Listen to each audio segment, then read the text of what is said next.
Hi, everybody. Thank you so much for coming.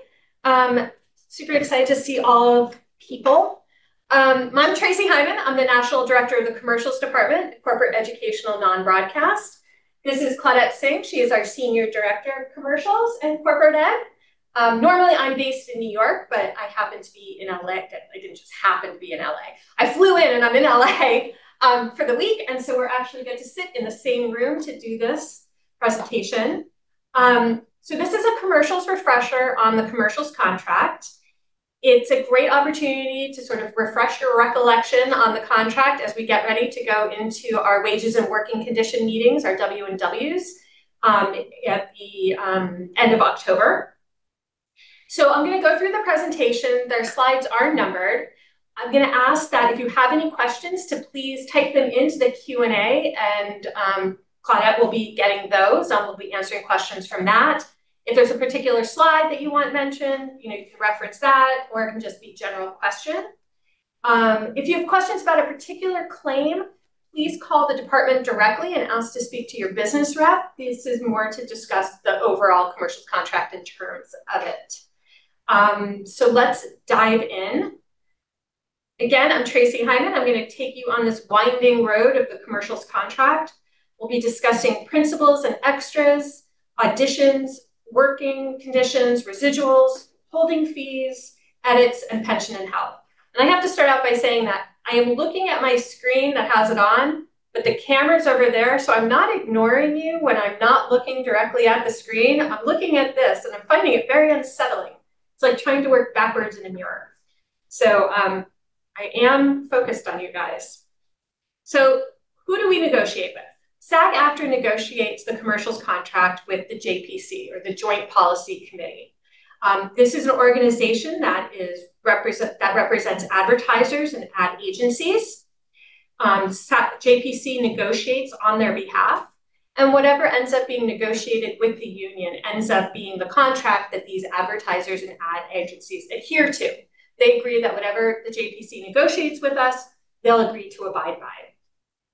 We negotiate our contract every 3 years. Our contract's coming up for expiration March 31st of 2025. So that's why we're heading into our wages and working condition meetings. And then in February, we'll start the bargaining process. In addition to the companies that are adhered through the JPC, we also have what are called direct signatories. And these are companies that literally sign a letter of adherence after we negotiate and commit to abiding by all the terms and conditions of the contract. This contract is about $1 billion a year in earnings for members under the commercials, the whole contract. And the direct signatories and those that are adhered through the Joint Policy Committee are required to maintain the same terms and conditions, pay the same wages, et cetera, as each other. There's only one area where there's an exception, and that's under P&H, pension and health, and we'll talk about that in a little bit. So we're getting ready to negotiate, but for you guys, what do you do before you even get the job? You see the breakdown or the casting notice. And on the casting notice for a principal performer, they should indicate what the rates are, what they're intending the payment to be. If there are any areas of exclusivity, meaning if you'll be held from any, what the area of competition that you won't be able to be in other commercials for, it should indicate the intended use, which includes the possibility of what might be used, but is not a guarantee of that's how it's going to be used. And if any waivers are going to be applied, such as the low budget digital or public service announcement, weekend premium waivers, that must be listed. Also in the casting notice, it has to indicate if there will be any nudity, partial nudity, or intimate acts in the actual commercial itself. Now, there are currently basically 3 types of auditions. There's the old school in-person audition. There's the live remote audition, which is like a Zoom audition. And then there's a self-tape. The rules that apply for the in-person and the live remote are essentially the same. For either a live remote or the live in-person, you should be seeing an Exhibit E. either in this paper form, or there is a Google form that a lot of the casting directors use.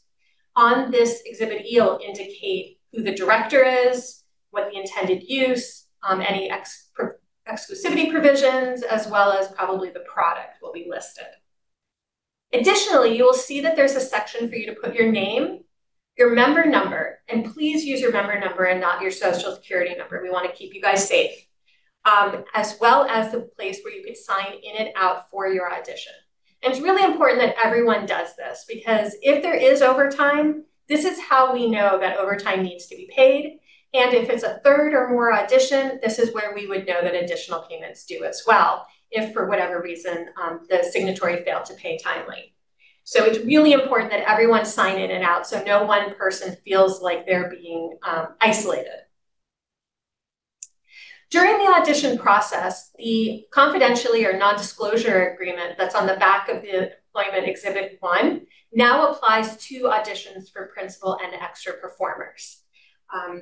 So you most likely should be seeing that when you see the Exhibit E. And it basically means that things that you learn in the audition that aren't public knowledge, you should keep confidential. You, of course, can always speak to your agent or the union, but should not be posting on Facebook or anything you've heard regarding the commercial itself. Also during auditions, the performers shall not be asked to dye their hair, braid, or unbraid their hair. And you cannot be asked to do multiple hairstyles or makeup styles during the same audition. And that's especially pertinent for a self-tape. Also for virtual auditions, there are a number of things that you cannot be asked to do. These all came about prior to the 2022 negotiations. And these were real things that people were being asked to do for their self-tapes and live auditions. And in 2022, we put restrictive language that you cannot be asked to drive, ride a bike, skateboard, roller skate, interact with fire, bounce on an elevated surface over 18 inches, or use power tools in your self-tapes or live auditions. So you shouldn't be seeing any of those things come up. Additionally, in a self-tape, they cannot ask you to change the angle during any particular take. They can only require that you have a well-lit background. They cannot require you to travel to different locations. And they cannot require you to have any specific props or any paid services to audition. So if it's an audition for a potato chip commercial, they can't require you to have that particular bag of potato chips to do the audition. They are allowed to provide you context of the nature of the commercial so that you know sort of what presentation you want to be making when you either do your self-tape or live audition. You can be asked to replicate or mime certain activities. If they're looking for a professional, let's say someone who is a professional knife thrower, they have to be very specific that they're looking for someone who is a professional. And we recommend that if you already have a tape of you doing your knife skills, you can send that in. You want to make sure that you're safe as you're applying for submitting for these jobs. Additionally, for a live remote, they're required to have a waiting room. So such that if there is a delay in calling you into the virtual room or there's some sort of technical issues, they're able to chat or communicate with you while you're in the waiting room. So you've gone through the audition process and you get the job. You're now a principal performer on a commercial, union commercial. What does that mean? As a principal performer, you could be speaking lines, you could be in a close-up, you could be a singer, dancer, stunt performer, puppeteer, anyone who's choreographed. You could be off camera. You could be part of a group, either on camera or off camera. These are all roles that you would be hired as a principal performer to do. Your work day or your session day is an 8-hour work day. Anything over 8 hours is paid as overtime. For VO or off-camera performers, work period is in 2-hour increments. And if you work between 8 p.m. and 6 a.m., you would be eligible for night premium. Other payments that as a principal you may receive from working on a union commercial are if you were booked and then canceled, cancellation fee. Rehearsals are considered work time and you would receive a session fee for any rehearsal time. Night premium, weekend and holiday work. You could if there are meal breaks are not done timely, there are meal penalty violations. You would be eligible for travel per diem, payment for fittings on the day before work.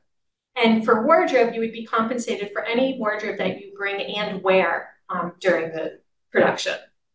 Additionally, please note that if you are put on hold, we consider that per the contract an actual booking.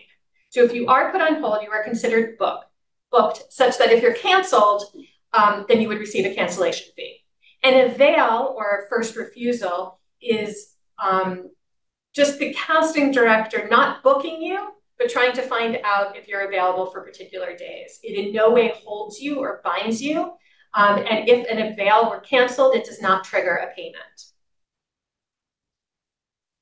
So you made it as a principal performer, but now we look and we find out on the final edit that your face does not remain in the commercial. If your face does not remain in the final edit, you can be downgraded. What that means is within 60 days of the session date of when you worked, or 15 working days from first date of use, whichever is earlier, they would send you a check equivalent to another session fee called a downgrade fee. This would notify you that your face does not remain in the commercial and that you are being released from exclusivity and that you would not be receiving residuals. Also, as a principal performer, you could be outgraded, and that is when you do not remain in the final edit at all. In that case, they still have the same time frame to notify you, but there's no additional payment that becomes due. Now, if you were hired as an extra performer, there's one way that you can be upgraded to a principal, and that is if you meet all three of these criteria at the same time. And that's the key. They all have to happen at the same time. You need to be in the foreground or where the action's happening, you have to be identifiable, and demonstrating or illustrating the product or reacting to the on or off camera message of the commercial. If you do all three of these at the same time, you would be eligible for an upgrade to a principal performer and therefore get residuals.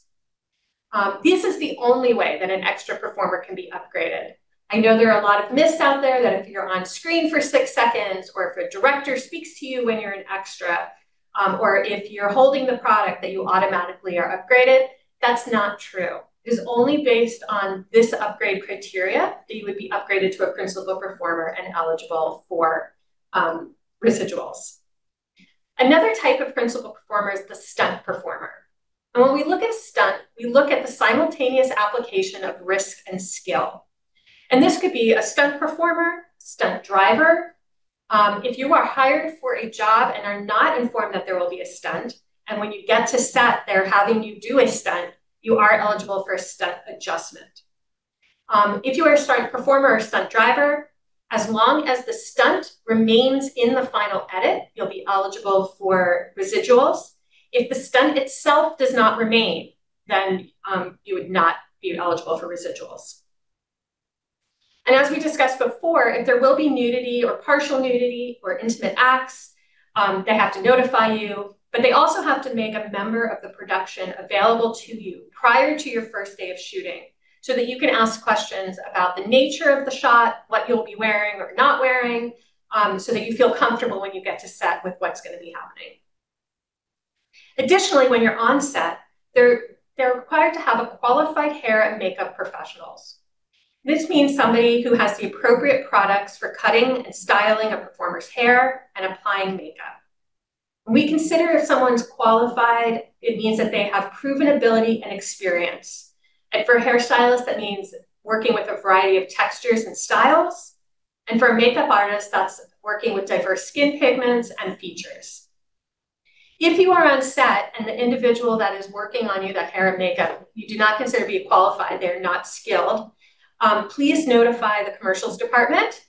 We will reach out to the signatory company, put them on notice that the individual is not up to the qualifications that's required, and remind them that they do have this as a requirement as a signatory to our contract. So you've worked your commercial, you end up in the final edit. What happens? So after the job, when do you get paid? So your session fee, which is what pays you for your work days, is due 15 business days from your session date. The residual payment, or the use payment, is due 15 business days from first use of each medium type. If they're late payments are triggered, and holding fees, which we will discuss later, are also due by the first day of each 13-week cycle. Now, what do you get paid? The residuals. So if you're in the commercial, you're a principal performer, you end up in the final edit. There are different payments that you would receive based on the type of use and the length of use. In 2022, we did a major overhaul of the commercials contract. And instead of rates being based on the number of units or the number of cities, we created, for the most part, flat rates, again, dependent on the, where it's airing and for how long. Most of our use types can run for can be bought in 4-week, 13-week, or 1-year use cycles. Let's dive into the different types of use. So for linear, which is TV, broadcast, cable, linear is the fancy word that we put into the contract for it. This includes everything on this screen except for Class A and Diginet are paid in 4-week, 13-week, and 1-year buys. Only Class A and Diginet can only be bought in 13-week cycles. So what are these? What does that mean? So for Class A, I'm going to give you my standby example. I'm a huge Grey's Anatomy fan, might be one of the last ones who watch it on Thursday night at 8 o'clock when it actually comes on. But if you were watching this and you had friends across the country also watching, and you all see the same Dove soap commercial in the same commercial block at the same time, that would be a Class A spot. Sometimes you'll see it written as national, but that's not actually a term in our contract. But Class A is when everybody is seeing it at the same time in the same show. Now that's different than wild spot. Wild spot is when the signatory picks and chooses what cities or markets they want the commercial to air in. So for Class A, you are paid per use during each 13-week cycle. There is a cap on the amount that you can earn under Class A. For on-camera performer, that's $20,000. For a VO, that's $15,000. So if they buy enough Class A to go over the $20,000, there would be no additional payment during that 13-week, but each 13-week is its own entity. You may have heard mention of what's called the mitigation fund. This was put into our 2022 contract to try and to reduce the impact of the cap and the reduction in Class A rates by when we moved money over to streaming in the digital space.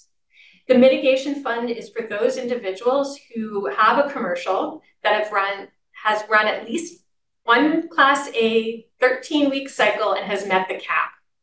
What we then do is look at what went over the cap, and a percentage of that will be returned to the performers as part of this mitigation fund.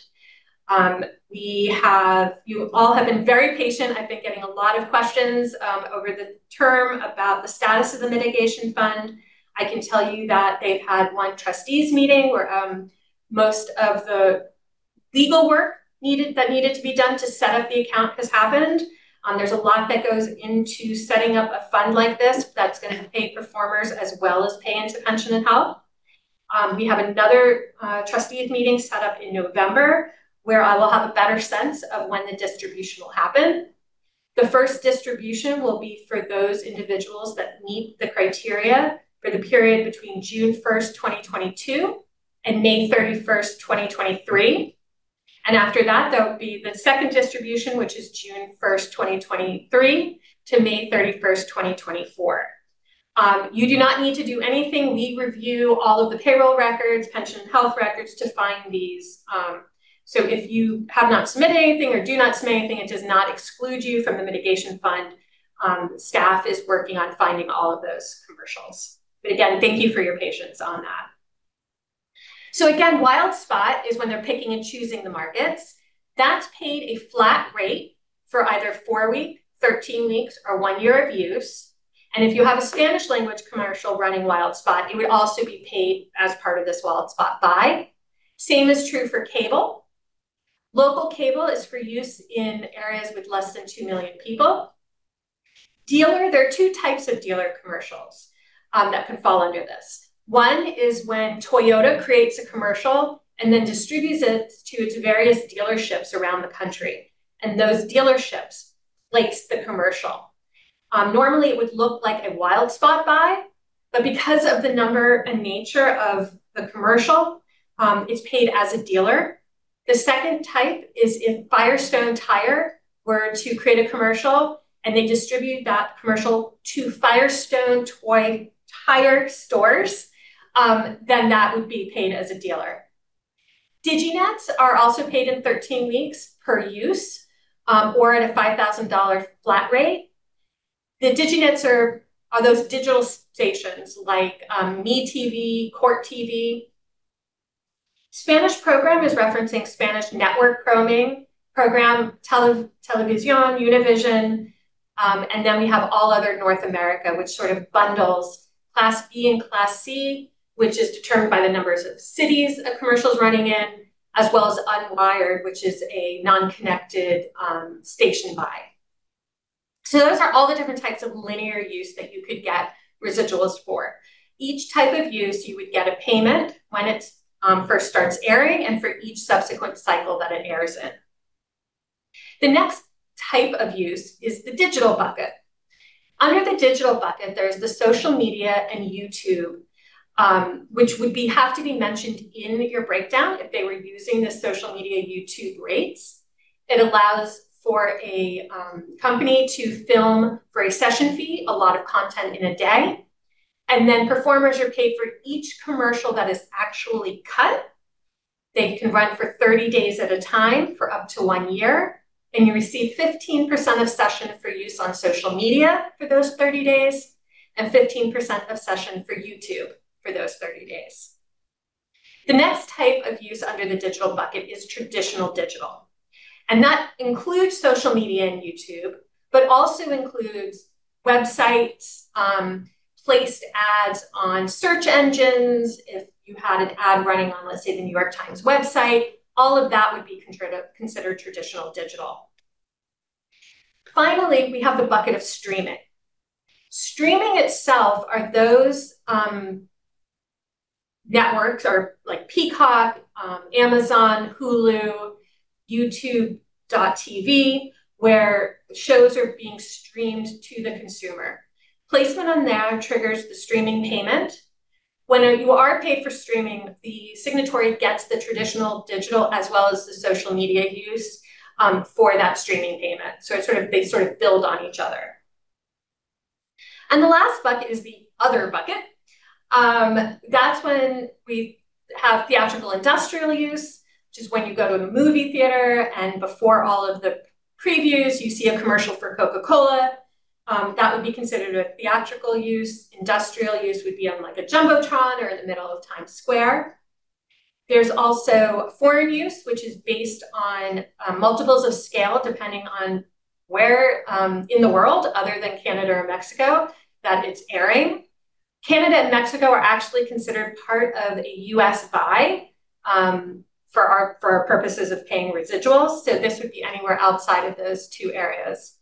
And then we created the gaming platform category in 2022. We foresee that commercials will begin, if not already, running on Xbox, or when you're playing a game on a gaming platform, a commercial will run. That's the space that we carved out with this, and that's a completely negotiable rate. Now, on top of all of the residuals that you're paid, there's an additional payment that the signatories make to the pension and health plans.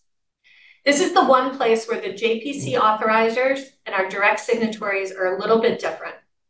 JPC authorizers pay 19.25% on top of whatever you earn into the plans. And direct signatories pay 20.5% on top of your wages into the plans. And this is the money that goes to qualifying for health benefits and pension credits. There is a cap of $1 million per contract per year. So if you had, if you were lucky to have a commercial agreement that you were getting paid $2 million for a year to do the commercial, the pension and health would only be applied to the first $1 million that you make that year. So pension and health is a completely separate organization than SAG-AFTRA. So if any questions about your health plan or the pension plan, please go to sagaftraplans.org or call them directly. They, again, are separate. They do the money that is dictated under the contract for contributions goes to the SAG-AFTRA health plan.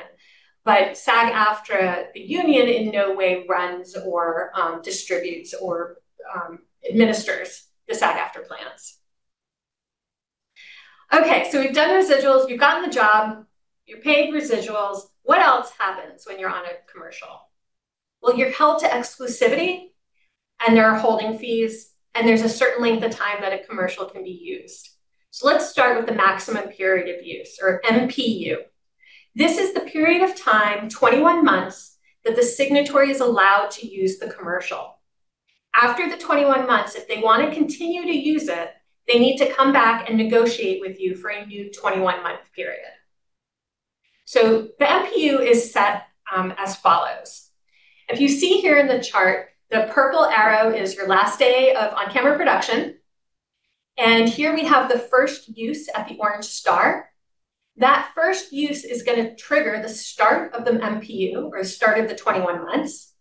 And you'll see at the end arrow, that's the end of the 21 months, which at that point they would have to renegotiate with you. What you'll also see are yellow dots up or to the right of the first use and along periodically along there with the little coins. Those represent what we call fixed cycles. So cycles are fixed at 13 weeks based on the last production day. And each of those 13 weeks, you would be paid a holding fee. The way we determine MPU, if use did not start prior to the end of that first 13 weeks, is that end of the 13 weeks would trigger the start of the 21 months. So it's whichever is earlier, date of first use or 13 weeks after the last production date will trigger the maximum period of use for that commercial for the signatory to use. And again, if they want to continue to use it, they need to come to you within 60 to 120 days prior to the expiration of the 21 months and negotiate with you for continued use. If they're not able to find you, they will reach out to the union, and we have 30 days to try and locate you. This is why it's really important that you make sure you keep up your address, phone number, agents, all of your contact information with SAG-AFTRA, so that if they are trying to reach you to renegotiate for a new term, they're able to get a hold of you, or we're able to assist them in getting to you. So exclusivity. Exclusivity is when you are not able to work on a competing commercial. So let's say you do a Coca-Cola commercial. Exclusivity means that you would not be able to do any other soda commercial. That is your direct conflict. To hold you to that conflict, their signatories pay what is called the holding fee. And that's what comes at every one of those 13-week yellow dots that I showed you. Holding fees are allowed to be credited against the use payment that is made. And the holding fee has to be paid for the company to be able to use the commercial, as well as to keep you held to the conflict. If they want to hold you for more than one conflict, they do have to pay for that as well. So if they wanted to add sparkling water to your soda conflict, they would have to pay you 1.5 session fee, 1.5 times the session fee and all use fees to be able to hold you to those additional conflicts. So we've said that your first session fee, which is paid, right, 15 business days after you first work, acts as your first holding fee for that first 13 weeks. The session fee can be applied to the use payment. Each subsequent holding fee has to be paid by the start of the following 13-week cycle. For streaming and linear use, you cannot be excluded from holding fees. You do have to be held to your direct conflict, and they do have to pay holding fees. And for them to be able to even use the spot, they have to pay you the holding fee. Now, there is a difference between when there is a 4-week and 13-week buy versus when a signatory buys a full year of use. For 4 and 13-week buys, that holding fee needs to be paid every 13 weeks that they want to use the commercial. For a 1-year streaming, or for a 1-year buy, whether it's streaming or linear, there are 3 holding fees that would typically become due during that 1-year use period. But when we created the structure in 2022, those 3 holding fees were factored into the rate such that the signatory company would not pay you for the 1 year and then still be responsible for paying you a holding fee every 13 weeks. It would just more complicated to do it that way. So that is assumed into the 1-year rate. And let's see, this is how that would work. So for example, they're going to do a 1-year streaming buy. And this could be national cable, it could be WildSpot, could be anything. I'm just using streaming as the example. You'll see again that purple arrow or triangle that shows the last production date. Now you get paid your session fee within 15 business days. So for an on-camera principal, you'd get your $783.10. Remember, this is not only your session fee, but it acts as your first holding fee. Now they decide to run it for the 1-year streaming, and they start it in the first 13 weeks. Because it's in the same 13-week period that the session fee was paid, they're allowed to apply or credit the session fee that you've already received against the 1-year streaming rate of $7,500. So this would cover a full 1-year term, and the performer would receive a check for $783.10 and then a second check for $6,716.90, which equals the full total of the 1-year streaming rate of $7,500. Now, if you look inside this 1-year term, you'll see that there are 4 gray dots. They're allowed to include 3 of those gray dots, 3 of those holding fee cycles are considered to be part of that $7,500 payment. It is this 4th holding fee that would have to be paid if they wanted to continue to use it and or hold you exclusive. At that point, if they wanted to, they would pay you the holding fee, another $783.10, and either buy new use or continue to hold you as long as they're paying that amount every 13 weeks. Here's another example. This is if they're buying, let's say, 2 types of use right away. You have your last production date with your session fee. Now they've decided to buy a 1-year national cable rate. Again, they're allowed to apply that session fee to the cable rate. And that covers that 1-year term. So the performer gets a check for $783.10, and then a second check for the 1-year national cable payment of $12,716.90. But now they decide to add in another use type of use, and they buy a 13-week streaming. Now, if you'll recall, we said that 3 of those gray dots, which represent holding fees, do not have to be paid out because they're part of the rate structure. Therefore, there is nothing to apply against that 13-week streaming. So a performer, you would receive the entire check up front of that $2,550. The full rate, which would mean at the end of the day, for this type of buy, performer would be walking away with $16,050. And that represents a check of the $783.10, a check for the $12,716.90, and a check for the $2,550. Again, if they want to keep using it, they would have to pay a holding fee. And even if they don't actually use it, but they want to keep you exclusive or want the right to use it, they would have to pay each of these holding fees unless they bought use. And if they bought use, then the holding fee could be applied. One last example is regarding traditional digital. If they are purchasing traditional digital only, meaning social media and websites, but not streaming, and that's the only type of use that's being purchased, exclusivity does not automatically attach, meaning there are no holding fees, and you can work for competing spots. You would get paid your session fee. And now in this case, they're starting the 13-week traditional digital in the third 13-week cycle. Because there are no holding fees, they do not have anything that they can apply to the 13-week traditional digital rate. So you as a performer would receive $783.10, and you would receive a check for $3,400. Now note, if this gold star, the orange star, was in that very first 13 weeks, in that blue section, they would be allowed to apply the session fee. But because it started running outside of that 13 weeks, the session fee cannot be applied. So we look at each of those 13-week cycles as their own little bundle. And the holding fee or session fee paid at the beginning of the 13 weeks can only be applied to what's in the middle. Now, again, in this case, traditional digital doesn't have exclusivity, so there would be no holding fees. If, however, they negotiated with you because they did want to hold exclusivity, they would have to pay you no less than a holding fee every 13 weeks.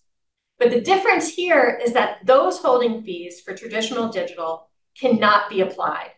Those payments would be on top of the $3,400 that you're receiving. So nothing can be applied, you would get the full rate. So that is sort of the maximum period of use and the exclusivity with the holding fees. Now we're going to talk a little bit about editing. There are no longer the opportunity for a signatory to try and negotiate free bargaining for unlimited digital edits. Our editing provisions now apply to all commercials. It does not matter where they're airing, what platform they're on. The editing rules apply to all. The first type we're going to look at is the shorter, longer version. And that's where they take footage from the same script or storyboard, and they create mechanical edits of that footage. For example, you have a 60-second commercial. They take that commercial and create a 30-second, and they take that same footage and create a second 30-second. That first and second edit would trigger no additional compensation, but their use is tied to that original commercial. It counts as one for use purposes. Let's say they then made a third edit at 15-second. You would receive a session fee for that third edit. And then for the fourth edit and each one beyond, you would receive 30% of a session fee.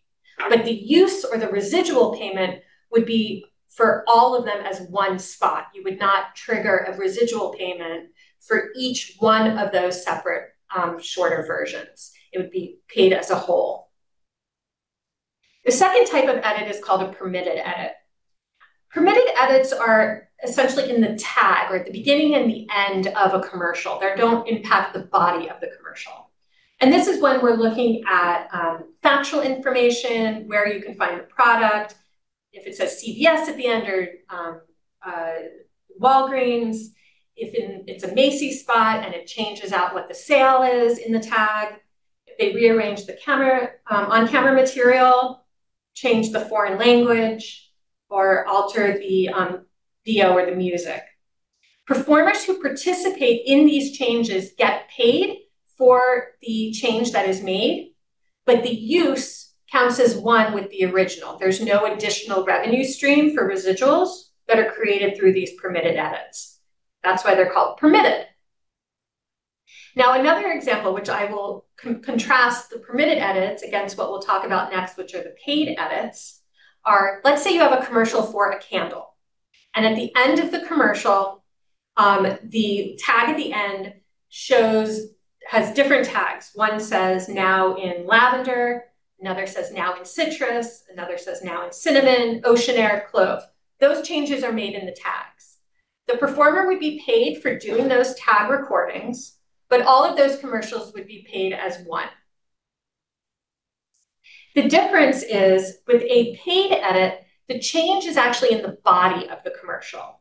So now we have a commercial for the candle, but in the body of the commercial, the performer, the OCP sitting on the couch says, "I love the scent of the new lavender candle." And then they redo the whole commercial saying, "I love the scent of the citrus. I love the scent of the cinnamon," etc.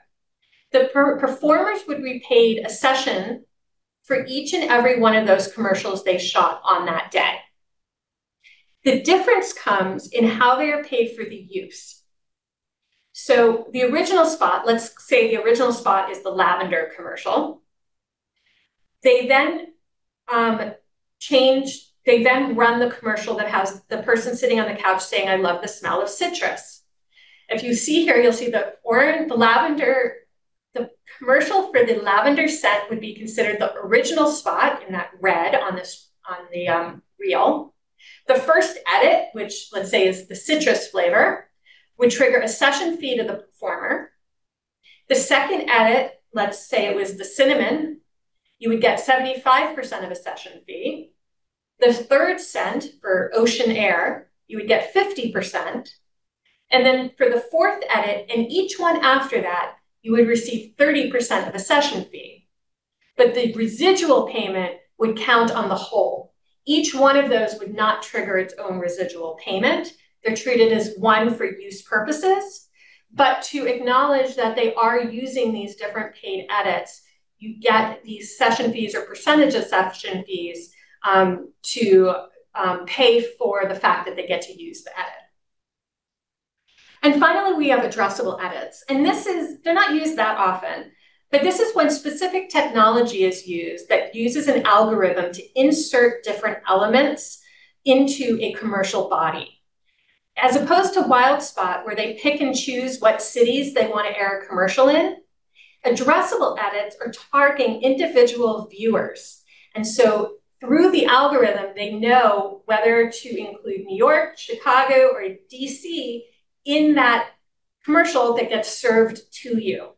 So that's different because it is through technology and it is through the algorithm that the pieces are being inserted into the commercial versus actually creating separate individual commercials that are then have media buy behind them.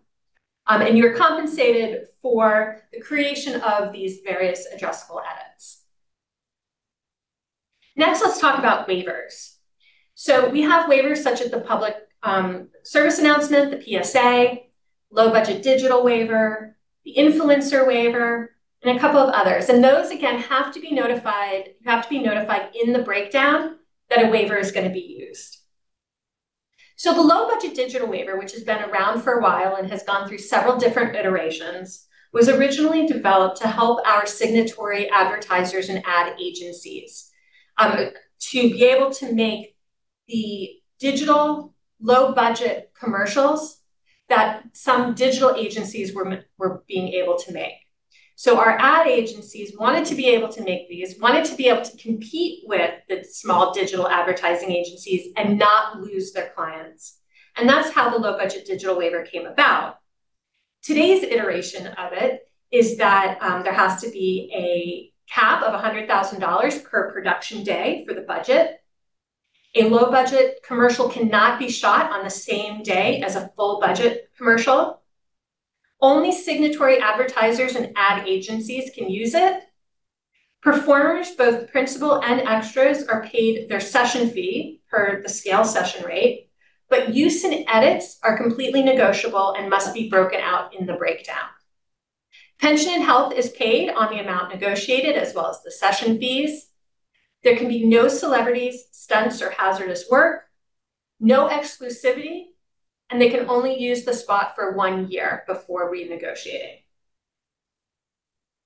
We also have what's called the influencer waiver.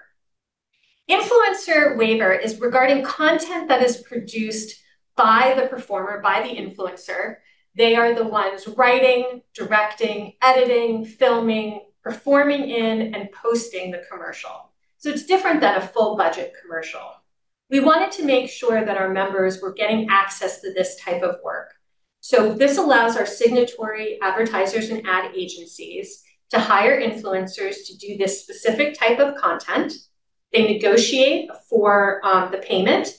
It can only run on websites, social media, and YouTube of the advertiser or of the advertiser. And it's a waiver that will expire March 31st, 2025. A percentage of pension health is paid on a percentage of the payment that the performer receives. We do have an influencer agreement, which is different than the influencer waiver. The influencer waiver is directly tied to the commercials contract. So companies that are already signed or become signed to our commercials contract have access to the waiver. But there are some times when our performers are approached to work for a advertiser that is not under a union contract. And we didn't want performers to lose the opportunity to do that type of work. So if you have a company and you're hired by an advertiser to do influencer content, the agreement allows you to pay into the pension and health plans, which normally an individual cannot do. But this will allow a performer with a company to be able to make a deal with an advertiser for this specific type of influencer content and still have earnings deposited into the pension and health plans. AI, artificial intelligence. So in 2022, we actually got language into our contract to start the discussion about artificial intelligence. And our contract says that computer-generated images or voices of a performer created by any technology now known or hereafter developed, such as digital doubles, may not be used to evade the provisions of the commercials contract. We fully expect that in 2025, this will be a large part of our discussion at the bargaining table. Since we don't have any specific language, currently, if a company would like to include AI or use AI in some way in their commercial, they must come and talk to us and negotiate with us for protections and payment for performers. Now let's move on to extra performers. And I want to make clear that I hear a lot, why are they called extras in the commercials contract and why are you called background under the entertainment contracts? But there's actually a really specific reason. When I was speaking before about the upgrade, and I mentioned that you have to be in the foreground where the atmosphere, where the action is happening, we use the words foreground and background in commercials as terms of art. So where a performer is standing could be in the foreground, but you could still be a background performer. So and to avoid confusion, because of those special terms, using the term extra is the way that we define performer. Because if we were to use the word background, it would be far too confusing based on things like upgrades and foreground, background performance. So extras are their general extras, crowd work, stand-in, photo double, hand models, and omnis. And omnis when extras do vocalize, but they're not specific words. It's just making atmospheric sounds. Performers are paid for an 8-hour day. But they may also be owed for a cancellation fee, rehearsal fee, because rehearsals are work time, a bump for working in wet snow, smoke, or dust, night premium, weekend or holiday premium. If they do not time their meal breaks appropriately, you'd be eligible for meal penalty violation, payments, fittings on the day before you work, and wardrobe. Now for extras, the number of wardrobes that you're asked to bring to set or what you're compensated for versus principals who are compensated for what they actually wear during the shoot. Additionally, extra performers receive $8 for travel within the studio zone. And if they do go outside the studio zone and it goes into overtime, performers are paid at quarter-hour units at straight time plus mileage. Now, there are a lot of rules. We've covered a lot of ground. So violations happen. And if a violation happens, you can go to sagafter.org/claims and file a claim. When you do so, you'll receive a claim number and the name of your business rep. Now, there are no typical claim resolution time periods. Every claim is very different and very unique. Not only do our business reps, have to investigate the claim and make sure that we present a clear argument to the signatory about how the violation occurred and what the remedy is. But when the signatory receives that claim, they then need to do their due diligence in determining if a violation happened. So for example, if it's a claim for unpaid use, and we indicate that we did find use that needs to be compensated, they will often go to their media company as well as go to the various stations and get station logs to determine whether the sightings were accurate or not. So there's a lot of research that goes into them, which is why there's no standard time frame. We always file claims anonymously on behalf of all performers in like circumstances. If there is a reason why we have to disclose your name, we will always come and get permission from you before we disclose your name to the signatory. The statute of limitations for filing claims. The standard is that they will not be processed unduly late. And in general, that's about a 6-month statute of limitations. We have language in the contract that are specific that if it's a claim for session, because let's say you haven't been paid, you have 6 months from your session date to file a claim for that violation. If the claim is about not getting paid everything in your session payment, you have 6 months from the date that you received the session payment to file that claim.